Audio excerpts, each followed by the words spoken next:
the rest of the book describes who all of those donors are. It's a lot of fun to find out.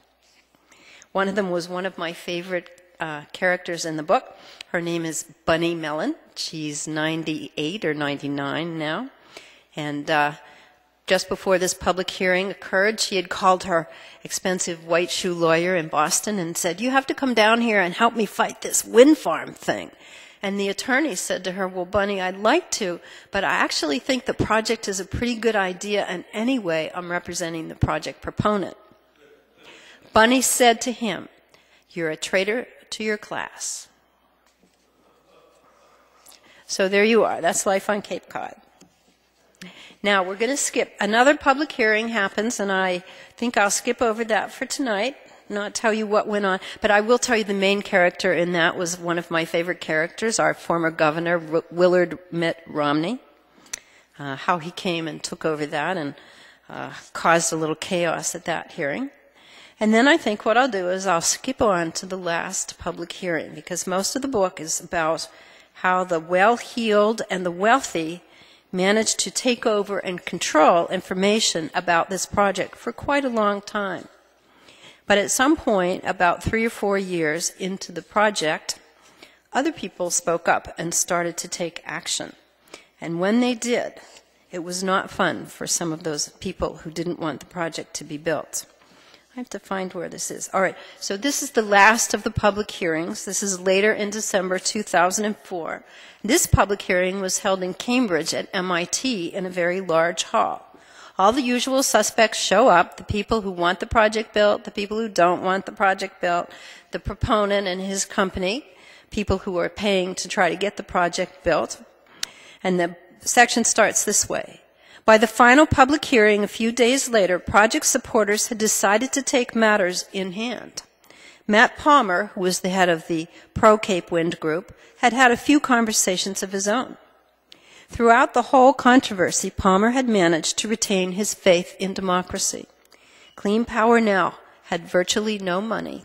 They were funded on something like $5,000 a year. But it did have friends. Cape Wind's Rachel Pachter stood shooting the breeze with Ernie Corrigan in the MIT building in Cambridge, Massachusetts. It was the last of 4 public hearings. The long line of people waiting to sign up to speak stretched down the darkened corridor and around the corner. Pachter, who worked for Cape Wind, heard chanting, "Save our sound, save our sound." The words came from around the corner. Pachter blanched and looked accusingly at Corrigan, who was the paid public relations man for the expensively financed group. "Don't look at me," Corrigan said. "I had nothing to do with this, but I wish I had thought of it."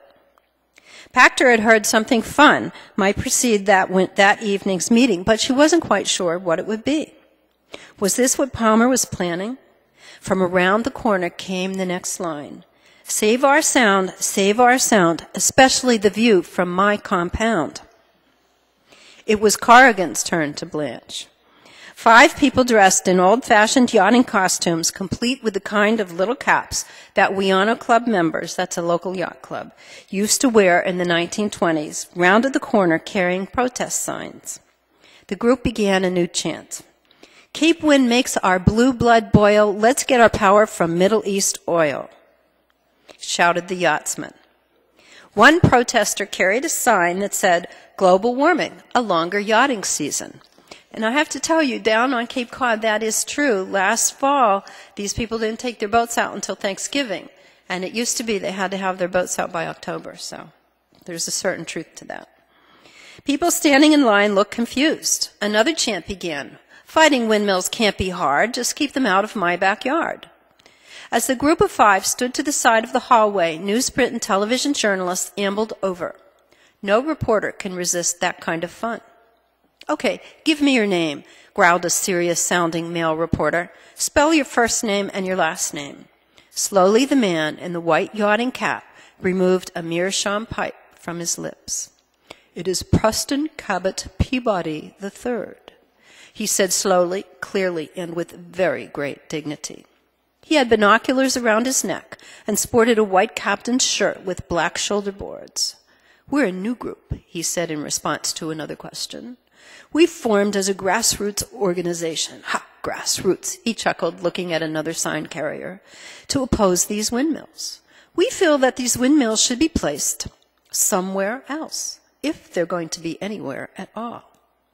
We don't oppose these windmills, he continued, but they should be in some place that's used to having power plants, like Fall River or Roxbury or some other place like that.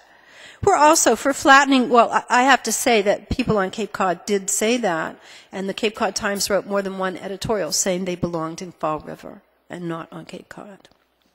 We're also for flattening those mountaintops in Appalachia. I make millions off my coal mines. I deserve to have my views. I've spent good money for my views. My captains instructed me. It's very difficult to sail our yachts between those windmills. That's why we want them somewhere else. Yes, yes, a fellow demonstrator piped up, clapping loudly. And so encouraged, the first speaker continued. I think the answer to this is the Arctic National Wildlife Refuge. I think we should be focusing our attention on drilling in the Arctic. At this point, a real Save Our Sound sign appeared behind Preston Peabody, a fact that Peabody would not dignify by noticing it.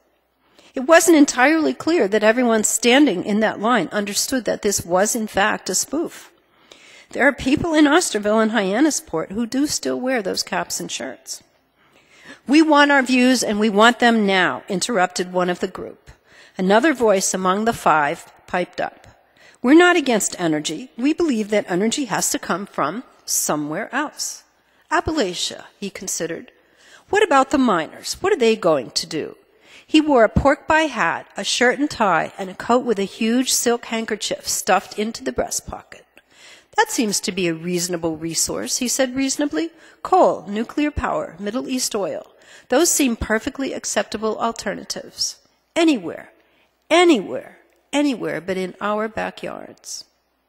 Then, after a thoughtful second or two, he added another insight. We just feel that it's bad taste, among other things. Who's this guy? The reporter asked Preston Peabody. This is my cousin Thornton, Peabody answered. My name, said the second man slowly and clearly, is Thornton Prescott Beechcraft IV. You may have heard of the Beechcraft family. We're into the boating business. Prez and I are cousins. When we were out on the boat this summer, we said, you know, we've been spending millions of dollars trying to derail this windmill thing. We need to come out here and show our faces. We need to show our support for the people out here trying to stop this windmill thing. He continued. We're prepared to spend millions of dollars to drag out this regulatory process until this whole project can be killed. I mean, this Gordon chap, he should put his windmills somewhere else. To which the first man added, not in Nantucket Sound. Maybe the Berkshires, Beechcraft said helpfully. The Berkshires is a good place. They're not pretty, said Peabody agreeably, but they're prettier in the Berkshires.